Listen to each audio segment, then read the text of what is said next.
Head uut aastat, sõbrad! Juba ongi läinud mööda rohkem kui 4 kuud, kui viimane Amperi garaaži episood oli eetris.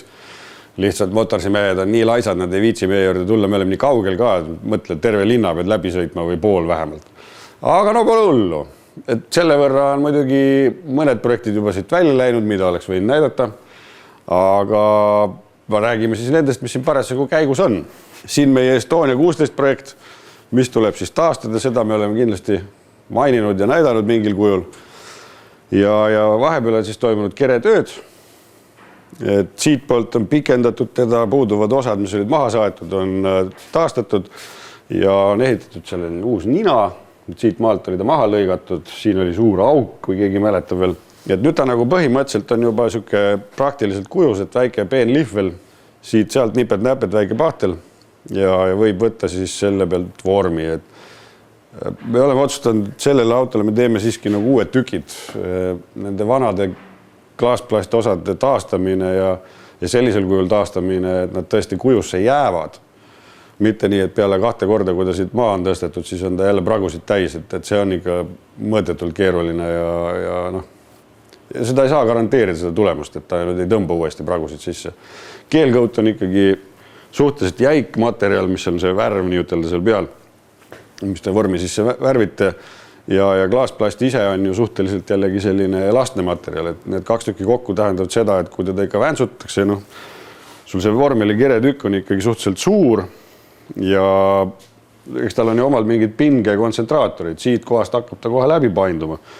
Nii kui seda üritad siit pealt maha võtta, see hakkab läbi painduma, siia tekivad praod. No midagi ei ole teha ja terve see kere on tegelikult neid pragusid erinevast kohast täis, kui ta saab peksa jälle kuskilt altpoolt käib korra üle äärekivi, kohe tekivad jälle uued praod ja nende nüüd väljavõtmine, et muidugi keelkoodi me võtsime kõik viimase piisani maha, aga noh, plastiku sees on ju need vaigu murdumise kohad samamoodi olemas, et selles mõttes ei ole sellel tegevusel sügavat mõtet.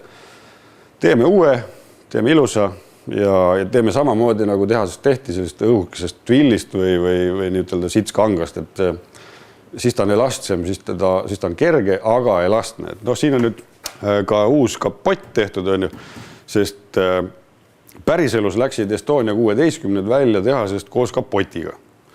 See kapotil oli üks väga rumal eripära. Nimelt, et see turvakaare nii ütelda 3. punkt oli polditav ja see käis siit niimoodi kapotist läbi.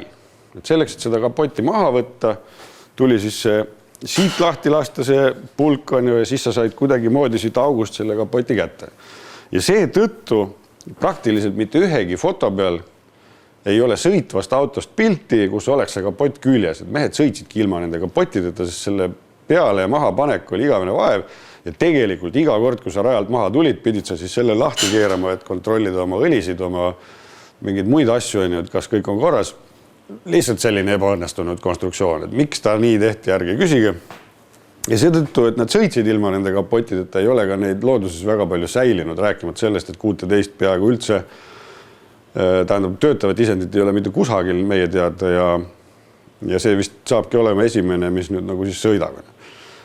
Ja seetõttu tuli teha täiesti fotode järgi lihtsalt uus kapott. Selleks tegin plekist vormi ja siis nüüd selle seest ongi võetud selline plastiktükk, mis on siis tehtud ka just selle õhukse klaastvilliga ja see on nüüd selline elastne, see on selline õige nagu fiil, aga noh, sellega jällegi, et teha teda selle klaastvilliga puhtalt on ju, et see lihtsalt on töömaht ja vaev on kuskil 3 korda suurem kui see, et teha teda tavalise klaaskivud matiga, mis on nõus igasuguseid nurki ja asju välja võtma, siis selle tvilliga mängid ikka tükk aega, et nad sinna paika jääks.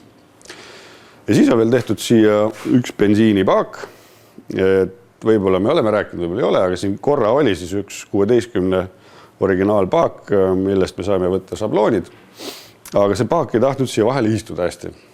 Et ta nagu said aru, et ta peab siin käima, aga ta istus kuidagi natukene viltu ja ei tahta hästi nagu seda oma positsiooni hoida. Ja siis me tegime, seda paaki me tegime päris tükk aega, sest et siis vahepeal saab tead isu otsa, kui ta tõesti, ja siis me tegime, meil tuli ta täpselt samasugune, et kuna sabloonid olid kõvera pealt võetud, siis ta oli täpselt sama kõver, ta ikka istunud sinna. Ja siis välja mõelda, et miks ta ei istu sinna ja kuidas seda geomeetriat muuta niimoodi, et põhi oleks siis sirge laua peal ja küljed jookseksid otse ja nii edasi, et selle peale läkski palju aega ja vaeva, et keeruline lugu. Aga nüüd me peaks tegema siia veel teise paagi, mis käib tal siis siin jalgade peal. Tegelikult sellel paagil ei ole tankimisava, siit teda tangiti, siis jooksis nii ütelda siit ülevalt paagist kõigepealt siin alla, kui see sai tühjaks, siis sõideti nii kaua, kuni seal oli. Ja võib-olla tal oli ka kolmas paak siin külje peal, aga kuna nüüd sellega otseselt siiski võidu sõitma ei hakata, siis ta peab sõitma demosõite näitustel või mingitel üritustel, et siis ma arvan, et seda kolmandat paaki siia ilmselt ei tule. Ma ei tea ka, kas ta oli või ei olnud siin, et selle kohta nagu pilte ei ole. No võt, nii palju siis Estonia vormelist nimega 16.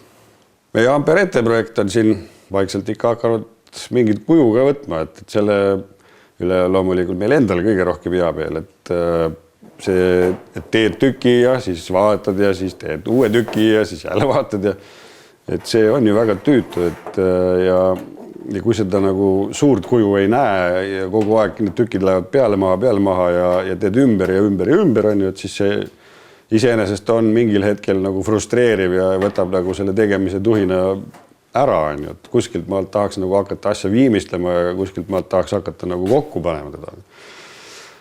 Et aga nüüd on siis tagaosa juba jõudnud sinnamaani, et võib öelda, et meenutab kergelt autot. Eks ta ikka on selline, kui nüüd õhku plekist teha seda kere või kas või niimoodi ikka auto peal on ju. Et see on nii, et 1 samm edasi ja 3 tagasi. Et see kinnitused, et kuhu ta kinnitub, mis seal all toimub, on ju, et nüüd on siin mingisugune kerekuju pealmine koorik olemas, on ju, aga see ei ole ju veel kõik, sellepärast, et kui see pealmine koorik on olemas, siis me jõuame tagasi jälle sellele, et siin peab ju olema vihmaverenn, on ju, mis kuskilt jookseb see vesi ära, tihendiserv peab olema ja nüüd selle kooriku alla peab ju tulema veel üks tasapind, mis on siis nii ütelda see sisemine pool sellest samast luugist, mis hakkab lahti käima. Et see välimine nahk ei ole ju ainult see, et siis peavad olema tugistruktuurid ja kõik need asjad, sa panedki korra need asjad külge, siis sa näed, et jah, et see vihmaverenn, mis sa nüüd siia tegid ja sättisid, on ju, et see on liiga kõrgel. Et nüüd ei mahu see kuju, mis tahaks tullasid, ei mahu see peale ära, on ju, et mingi punkt võt selles kohas, siin on kõige madalam koht, on ju, et siin ta on lihtsalt vastas. See tähendab, et see alumine pool sellest luugist, et sellel ei ole enam ruumi kuskile minna. Sellel ei ole ruumi olla ja tihend ka vahele mahu. Mis tähendab, et kui mul enne oli plaan, et vesi jookseb taga 2 lehte laiali, siis nüüd ma pean tegema ilmselt teistpidi, et vesi jookseb 2 lehest kokku keskele ja siis sealt jookseb kuskilt mingid juhitud teed pidi alla. Siis mahub ära. Et see teen ümber, siis alguses teed mingisugused ajutised kinnitused, et riputad siia tuled ette, sest tuled on väga tähtsad, nende järgi kõik need tulede asendid, kõik see on hirmus tähtis. Siis tegin selle tüki. Selle järgi sai siis jälle tulesid nihutatud veel, et vaadata, nüüd jälle ei sobi. Siis teed mingid ajutised kinnitused kõikidele asjadele, et saaks riputada nad siia ette, nii et nad enam ei liiguks. Tähtis on see, et nad kohal on, sest kui sa hakkad järgmist tükki tegema ja see töllerdab siin ringi, eks ole, sentimeetri näiteks mingisuguse kehva pleki tüki otsas, siis need tükid tulevad kõik täiesti suvalise kujuga ja asi läheb tsentrist ära. Saime asjad tsentrisse, asjad paika ja saime teha siia summuti otsad. Need on jälle siis nii-ütelda käsitsi tehtud, sellepärast, et oli vaja teha ikkagi niisugune disain ots, et ei oleks mingi auto oma otseselt võetud. Ja siis sai hakata seda luuki tegema. Ja nüüd, kui need luugitükki tekkis juba päris mitu, need on igalt poolt siit kruvidega pandud selle auto külge, siis tekkis see efekt, eks ole, et see tagasein läheb järjest raskemaks ja ühel hetkel ta vajub ära. Et see ajutine kinnitus, mille küljest ta ripub, see enam ei hoia. Ja siis ta tuleb ka veel lisaks sellele, et ta ära vajub, hakkas tsentrist ära minema, hakkad teist poolt tegema, vaatad, tükk ei sobi. Ja siis nüüd on jälle käsil siis teine operatsioon, et teha siia siis need nii ütelda uued kinnitused, mis oleksid ka pärast sellele plastiktükile kinnitused, ehk siis on mingi sõrestik vaja sinna taha teha, et me oleme tulnud sellest tagastangest talast juba suhteliselt kaugele, et mis hakkab nüüd seda päris tükki, mis saab siis siit kohast katki lõigatud, siit hakkab luuk avanema, mis seda saba siis nagu püsti hoiab, eks ole, et see saba ise õhukese komposiidina ei ole väga tugev, et ta ise ennast ei taha seal väga hoida, et ta on nii palju eemal igasugust asjadest juba. ja lõppkokkuvõttes siia alla ju peavad tulema veel difuusorid, need ka kaaluvad midagi, et okei, sa teed süsinikust ja midagi. Kõik nad midagi kaaluvad, kõik nad kuskile poole tirivad. Igal asjal peavad olema kinnitused ja siis ongi nii, et teed jällegi vahepeal kuju ja siis võtad kõik lahti ja hakkad tegema seda, mis on seal all, seal sees, kuidas ta kinnitub. Ja seetõttu see võtab lihtsalt palju aega. Aga lahe, selles mõttes on lahe, et mingisugune kuju hakkab moodustuma ja nüüd ikka tahaks ta valmis saada, et nüüd tahaks juba, et oleks.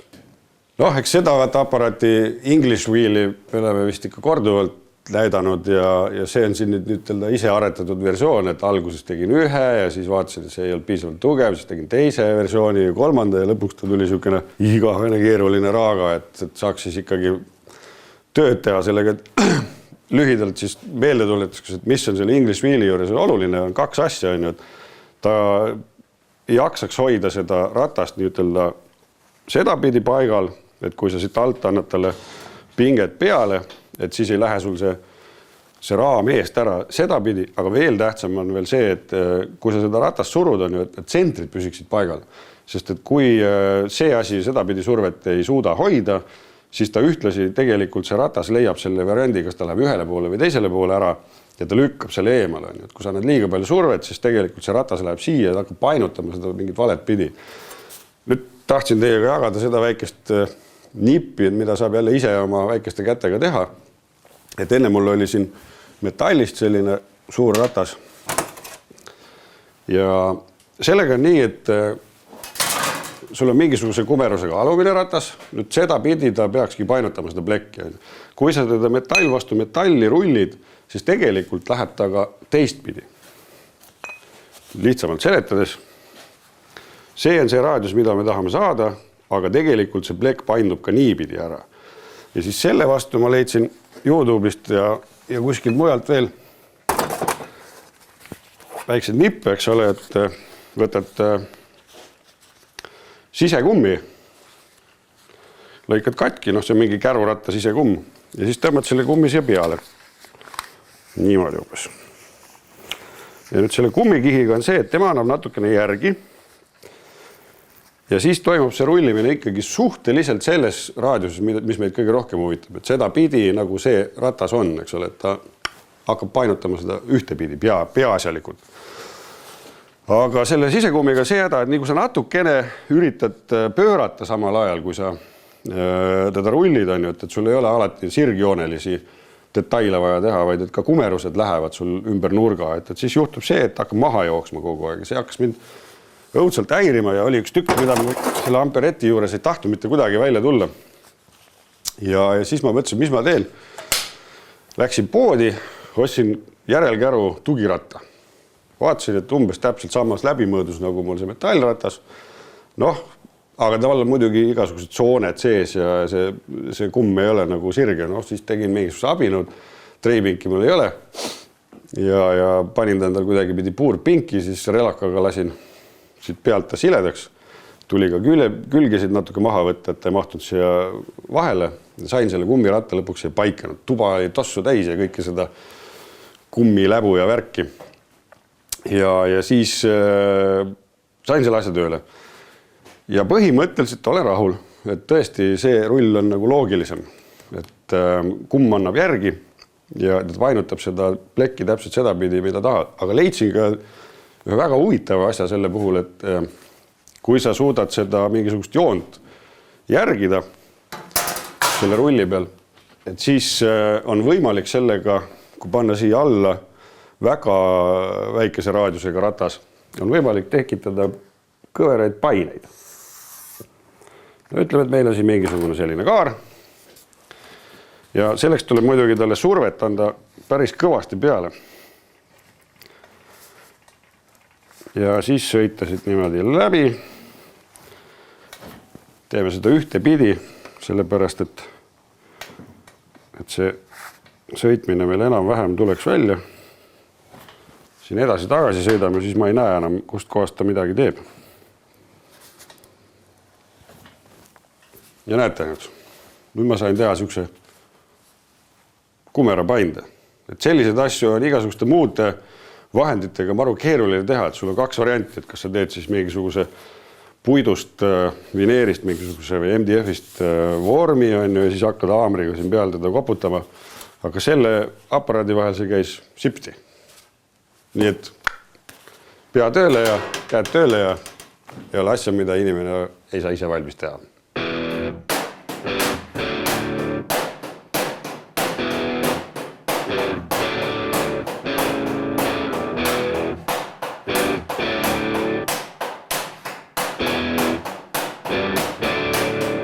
No võt, sellised olid siis Amperi lood täna ja soovin teile selles mõttes head uut aastat, et te saaksite tegeleda nende asjadega, sõbrad, mis teile tegelikult meeldivad.